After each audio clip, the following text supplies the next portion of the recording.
Pelaturan Gusti Allah nu eusina ditujukeun ka makhluk anu akalan, akal taya kacacadan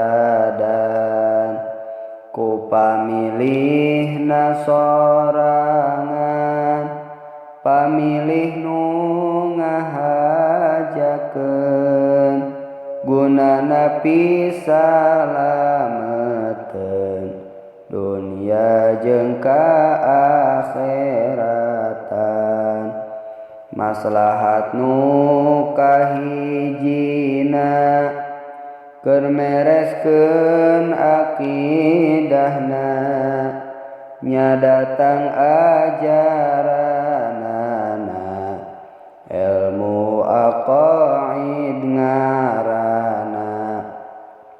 Maslahat nu kaduana mereskeun cara baktina pribadi ka pangeranana, rub'ul ubudiyah ngaranna. Maslahat nu katiluna ngajaga saluranana, otak jeung pamikirna malar sampurna akalna. Dilarangi nu mabokna atawa nyesep ganjana, bisi lieurna otakna atawa lemah akalna.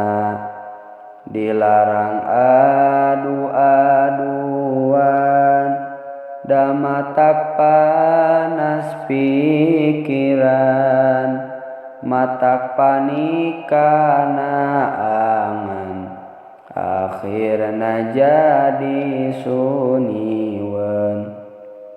Maslahat nu kaopatna mereskeun cara usahana, ngarah hasil jeung beresna, henteu nipu ka baturna.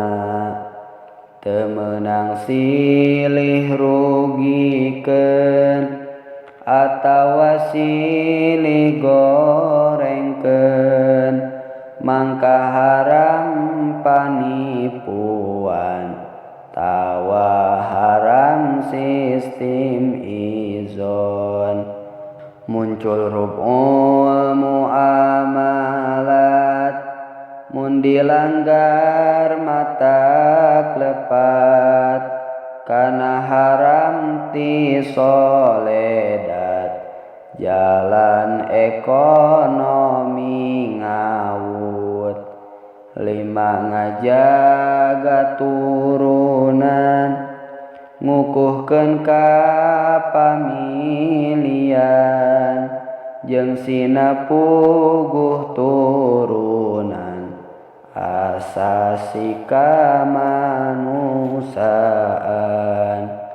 Datang hukum pernikahan diharamkeun perjinahan, nafkah kakulawargaan ngahormat kasaluhureun.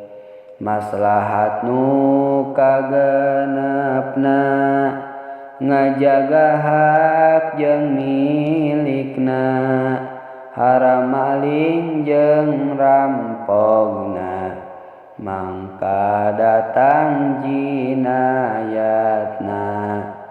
Maslahat nu katujuhna ngajaga kahormatanana, haram ngupat jeung bangsana atawa nuding jinahna.